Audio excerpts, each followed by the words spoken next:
నమస్తే, welcome to 99 TV. నేను వాస్తవన్. ఆవాజ్ దో పాకిస్తాన్ ఆక్రమిత కశ్మీర్లో, ఇన్ఫ్యాక్ట్ POJK అనాలి, పాకిస్తాన్ ఆక్రమిత జమ్మూ అండ్ కాశ్మీర్లో నిరసనలు, ప్రజాగ్రహం పెళ్ళుబికాయి. ఏ స్థాయి కంటే ఒక బ్రిగేడియర్ వస్తే ఆయన్ని పట్టుకొని అందరూ చాలా గౌరవంగా ఈ బ్రిగేడియర్ గారిని కుక్క అని పిలవండి అని చెప్పేసి అక్కడ నిరసనకారులు చాలా హుందాగా, మర్యాదగా ఆయన చెయ్యి పట్టుకొని మరీ కుక్క అని పిలిచి వాళ్ళ ఆగ్రహాన్ని, మునీర్ సర్కార్ మీద వాళ్ళ ఆగ్రహాన్ని, మునీర్ పైత్యం మీద వాళ్ళ ఈ మొత్తం నిరసనని తీవ్రస్థాయిలో వ్యక్తం చేశారు. ఇదే కాదు, POJK మొత్తం కూడా ఏంటంటే ద్రవ్యోల్బణం, మాకు తినటానికి ఇంత గోధుమ పిండి, అలాగే మా నిత్యావసరాల కోసం మాకు విద్యుత్ సరఫరా చేయాలి. POJKకి ఎందుకుని విద్యుత్ సరఫరా చేయట్లా? మునీర్కున్న ఇబ్బంది ఏంటి? కాశ్మీరుల మీద మునీర్కున్న భయం ఏంటి? ఆందోళన ఏంటి? అసహనం ఏంటి? కోపం ఏంటి? ఇవన్నీ వాళ్ళ బయటకు వస్తున్నాయి. ఎందుకంటే POJK పాకిస్తాన్ ఆక్రమిత జమ్మూ కాశ్మీర్ మళ్ళీ తమ ఆధీనంలో ఉండాలి. వాళ్ళకి హక్కులు, ప్రాథమిక హక్కులు ఉండవు. వాళ్ళు అక్కడ ద్వితీయ శ్రేణి పౌరులు. ఇన్ఫ్యాక్ట్ ఎప్పటి నుంచో POJKలో ఆందోళనకారులు రోడ్డు మీదకి వచ్చారు. మేము భారతదేశంలో కలిసిపోతాం, వీళ్ళెవరు మమ్మల్ని అడ్డుకుంటానికి. ఆ ఆందోళనలు అయితే నిన్న పతాక స్థాయికి, కాల్పులు జరిగి 7 చనిపోయారు. పాకిస్తాన్ సైన్యం పరుగులు తీసింది భయానికి. ఎలాంటి సైన్యం? ఆపరేషన్ సింధూర్ సమయంలో రొమ్ము విరిచి మరీ భారతదేశానికి వ్యతిరేకంగా పోరాడిన సైన్యం, POJK పౌరుల పోరాడాన్ని చెప్పుకున్న సైన్యం POJK పౌరుల చేతుల్లో పరాభవం ఎదుర్కోలేక రాళ్లదాడి నుంచి తట్టుకోవటానికి పారిపోయారు. ఆ విజువల్స్ చూడొచ్చు మనం. అండ్ ఇన్ఫ్యాక్ట్ ఆ బ్రిగేడియర్ని ఏమని సంబోధించారో ఆ వీడియో కూడా చూడొచ్చు.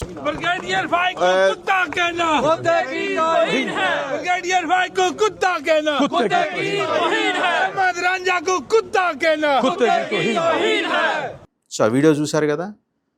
ఆయన నిస్సహాయ స్థితి. ఫైక్ అనే ఆయన ఒక బ్రిగేడియర్ ఏమీ చేయలేని పరిస్థితి. కాల్పులు జరిగితే తిరిగి తాము సురక్షితంగా అక్కడి నుంచి బయటకు వెళ్తామన్న నమ్మకం లేదు. మునీర్కా ఈ సమస్యను చల్లార్చడం అంటే పెద్ద ఆసక్తి లేదు. మిలియన్ల కొద్దీ డాలర్లు ఖర్చు పెట్టి మరీ అమెరికాలో తన పరపతిని పెంచుకోవడం కోసం PR ఏజెన్సీలని పెంచి పోషిస్తున్న సయ్యద్ హసీం మునీర్కి POJK ఆకలి కేకలు, POJKలోని ఇన్ఫ్లేషన్, ద్రవ్యోల్బణం పట్టట్లా, అక్కడున్న నిరుద్యోగం పట్టట్లా. ఈరోజు వాళ్ళు ఒక స్వాతంత్రోద్యమం లాంటిది POJK ప్రజలు అక్కడ నిర్వహిస్తున్నారు. కాశ్మీరీలు కనిపిస్తే కాల్చేయండి, ఇది మునీర్ హుకుం. అంటే కాశ్మీరీలు మనుషులు కాదా?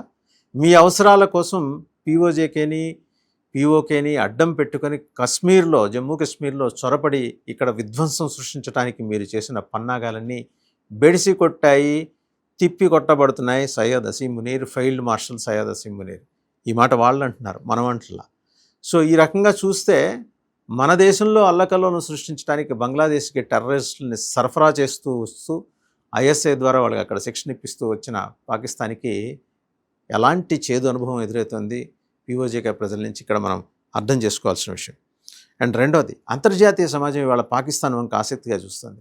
పొద్దున లేస్తే కాశ్మీర్ విషయంలో మీరందరూ జోక్యం చేసుకోవాలంటూ, అమెరికా జోక్యం చేసుకోవాలి, బ్రిటన్ జోక్యం చేసుకోవాలంటూ అవాకులు చవాకులు పేలే పాకిస్తాన్ నాయకత్వం ఈరోజు ఏ మొహం పెట్టుకుని జనాలకు సమాధానం చెప్తుంది? ఇదొక్కటే కాదు, ఇంకా చాలా అంశాలు ఉన్నాయి.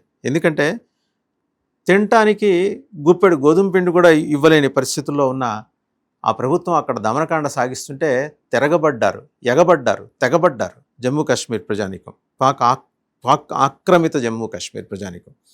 వాళ్ళు అలా ఎంటర్ అయిన తర్వాత, వాళ్ళ సైన్యం ఎంటర్ అయిన తర్వాత వీళ్ళు పరుగులెత్తిస్తుంటే విధిలేని పరిస్థితుల్లో వాళ్ళ బ్యాగ్స్, ఇంకా ఏంటంటే వాళ్ళకి ఎప్పుడు అలవాటే, వాళ్ళు పరారు కావాలంటే ప్యాంట్లు ఇప్పేసి పారిపోతుంటారు.